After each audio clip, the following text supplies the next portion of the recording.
السلام عليكم ورحمة الله وبركاته. النهاردة إن شاء الله هنعمل مع بعض خلية النحلة هنعملها بعجينة حلوة قوي، عجينة غنية وطرية وهشة جدا، عجينة ناعمة هتعجبكم جدا جدا إن شاء الله. زي ما احنا شايفين كده هنعملها سادة وهنغلفها بحبوب السمسم وحبة البركة. إن شاء الله وصفة النهاردة تعجبكم، تابعوني.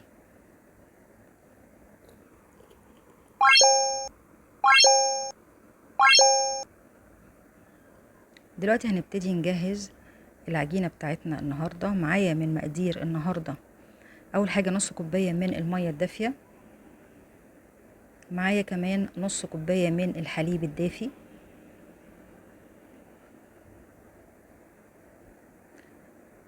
بعد كده هنزل عليهم بمعلقتين كبار من السكر،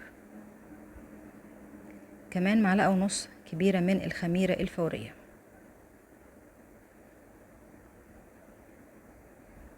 هقلب كده ادوب السكر والخميرة في السوائل بتاعتي كده تقليبة خفيفة، وبعد كده هنزل بمعلقة صغيرة من الملح.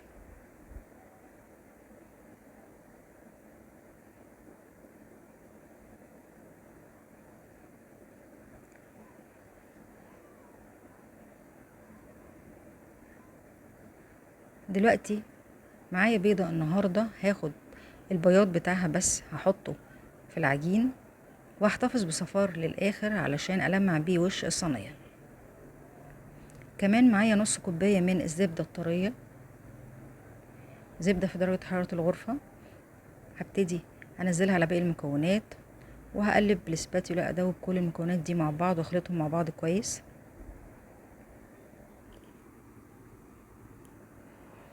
طبعا المية والحليب لما بيكونوا دافيين ده بيساعد انه يدوب معايا المكونات، كمان بيساعد في تسريع عملية التخمير. دلوقتي هبتدي اضيف الدقيق. معايا النهاردة 4 كوبايات كبار من الدقيق، بنزلهم على دفعات، بنزل شوية واقلب وبعدين انزل شوية واقلب لغاية لما انزل الكمية بتاعتي كلها.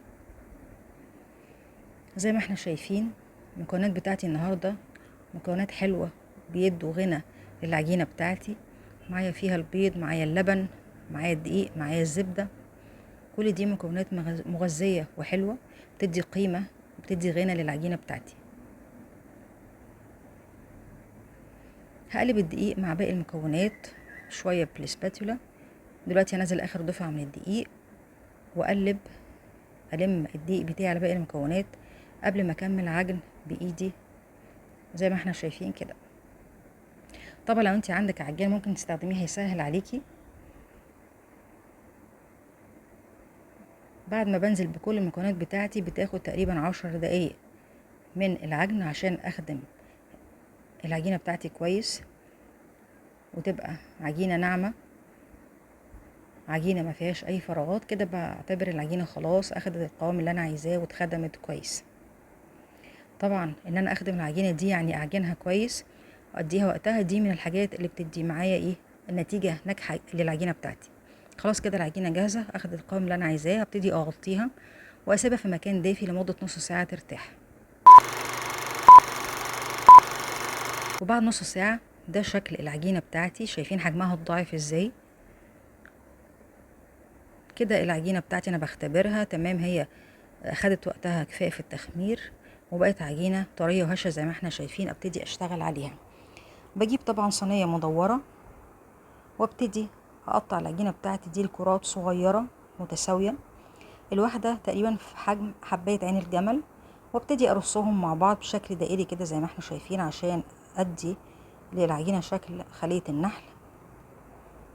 وهرصهم جنب بعض كده واسيب مسافة صغيرة جدا بين كل قطعة والتانية، تقريبا نص سنتي، علشان لما العجينة تخمر وحجمها يزيد ما تعلاش لفوق قوي، لا تاخد مساحتها ان هي تزيد.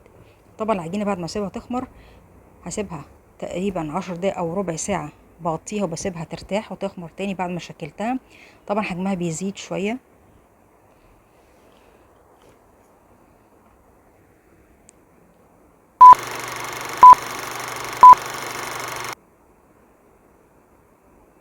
ودلوقتي بعد ما سبتها ارتاحت ربع ساعة، ده شكل الصينية بتاعتي بعد ما خمرت. هجيب بقى صفار البيضة اللي انا كنت سايباه، وبحط عليها نص معلقة من الفانيليا، واقلبهم مع بعض، وابتدي المع بيها وش العجينة بتاعتي. ممكن تضيفي عليها لو انتي مش حباها تقيلة، ممكن تضيفي عليها معلقة او معلقتين كبار من اللبن، لكن انا كنت حابة ان انا استخدم الصفار كده بس علشان لما ارش حبيبات السمسم وحبة البركة بعد كده يلزقوا في سطح الوحدات بتاعتي، ما يقعوش منها. كمان الصفار بيدي لون ذهبي حلو قوي للمعجنات، وهتشوفوا لونها هيبقى قد ايه تحفة لما تطلع من الفرن.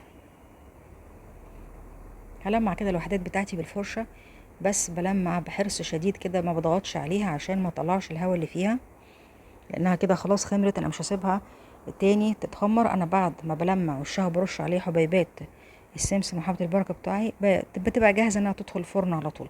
طبعا انا مشغله الفرن يسخن على درجة حرارة 200، وبدخل فيه الصينية دي لمدة 25 دقيقة، واخر 5 دقايق بشغل الشواية من فوق عشان احمر وش الصينية. بعد ما لمعت وش الصينية كلها بالبيض، دلوقتي برش عليه حبيبات سمسم وحبة البركة. طبعا بتدي شكل حلو للصينية، كمان البذور دي بتدي قيمة غذائية حلوة كمان للوصفة بتاعت النهاردة.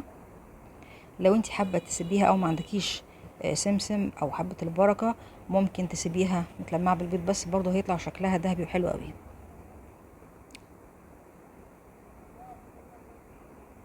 وده شكل الصينية بتاعتي بعد ما طلعت من الفرن مستوية. العجينة طلع نتيجتها حلوة جدا، لونها ذهبي، والسوا بتاعها حلو قوي قوي.